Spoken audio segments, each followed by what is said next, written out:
What's up, you guys? It's Renee Nicole back with another video. Welcome to my channel, Renee Nicole I Am. All right, guys, we are gonna dive right into this topic. Y'all know, if you follow me, which you should be, are you following me? Renee Nicole I Am on Instagram, as well as on Facebook, the Twitter, all the good stuff, but mostly I'm on Instagram the most. But you know, if you follow me, that I also lead a series called King Meets Queen, which is a relationships panel, and we talk with different people about everything from marriage to co-parenting to sex to divorce, all the things. And so, you know, I am very much single and I don't know everything when it comes to relationships, clearly, but I'm on a pursuit to understand them more, and I'm on a pursuit to just come to some, the goal behind King Meets Queen was to come to some common ground between men and women, for us to understand each other better. We communicate differently, so how can we articulate what we're experiencing so that we can understand each other's experiences rather than butt heads, right? So that's the goal for that platform, and that's one of my goals personally, because I want to have better relationships, just with not just with myself and the opposite sex, but just for all people to have better relationships, right? So in that pursuit, I found myself just with wavering emotions as it pertains to relationships. And I want to know, can you feel what I'm feeling? Okay, I know I'm not the only one. I am on social media, as I said, and so there's so much, without even knowing, subconscious comparison, right? We are constantly seeing relationship goals, and we're seeing these marriages that are winning, and you know, just these aspirations sometimes for ourselves through the lens of social media. But how much of that is real? And what brought that to my attention? First of all, I noticed that I was just spending a lot of time on Instagram. Like now, and it's, you know, this can be a good or a bad thing, but now we're able to monitor the amount of time that we're spending on our phones and on specific apps. And even Instagram will give you insights on how much you're on the site. And I'm like, girl, you spend way too much time. And I found myself lately really having a strong desire to be in a relationship, specifically on the road to marriage, so that I can, not just so that I can, I desire that, I yearn for that relationship. And then on top of that, I felt that push of my biological clock, okay?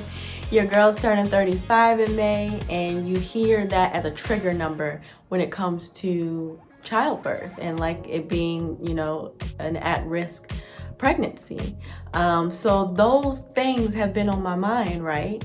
And I had to stop and reflect, because I was really feeling in a rut in, you know, some of the situationships I have found myself in. And I stopped and I realized you are yearning for something because it's in your face all of the time.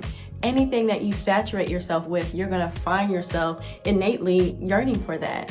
And I'm a big rom-com girl. I love me a good rom-com. And I've been loving the show Harlem on Prime. I don't know if you guys watched that, with that fine specimen of a man. What's his name? Tyler? I don't know. The person that plays Megan Good's love interest is point, okay? So I've been watching that show, and there's just so many other shows and comedies that I love to watch, but they just, you know, throw romanticism at you, and you just find yourself wanting that, right? But speaking of Megan Good, and I don't want to dive into the subject too much because I don't like being in people's personal business, and I think that we, because we're on social media, think we have a right to people's personal business, and we do not. But as most of you probably know by now, Megan Good and her husband Devon Franklin have filed for divorce. And I know a lot of us were like, no. We felt like we were a part of that relationship because we witnessed it.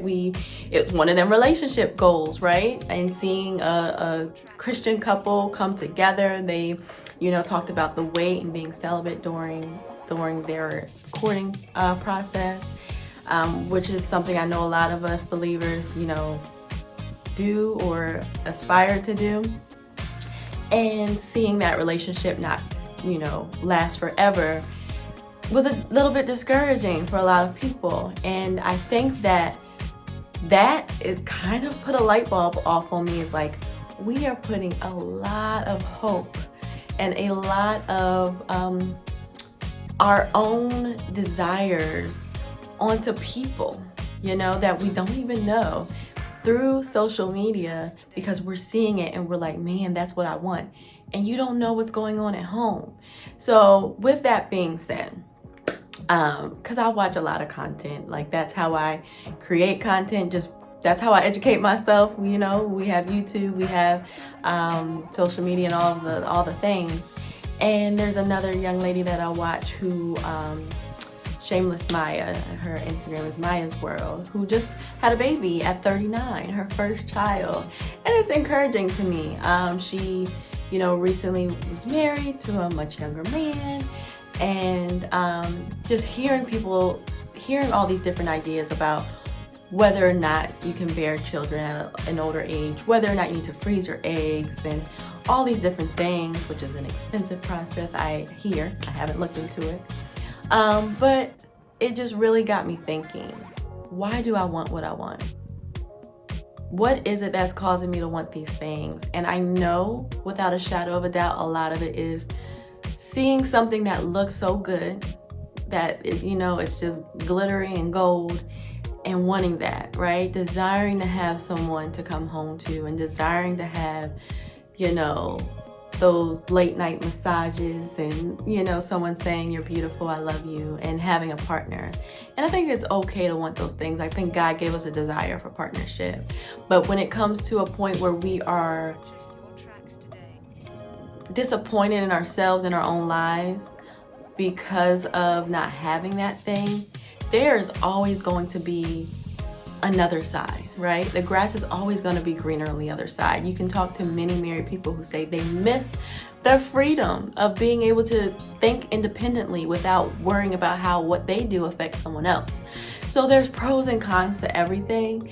Don't yearn for something that you don't have.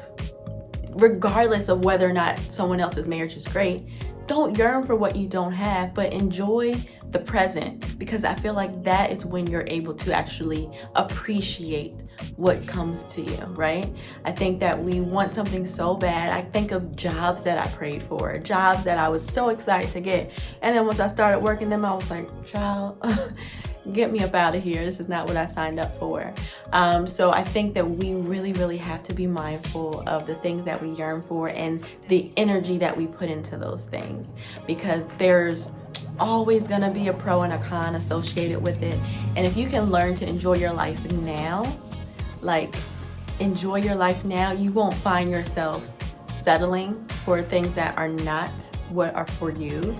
You won't find yourself just being devastated about your life, and your current status. So I'm learning that for myself.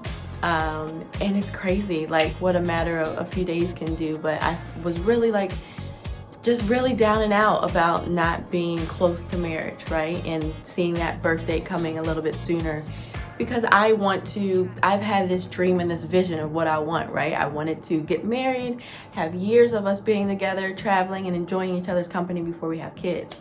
And I feel like the longer I wait to get married, the smaller the window I have to actually have children. And so I'm like, man, I'm gonna have to get married and start having kids right away, right? But we have to stop trying to plan those type of things.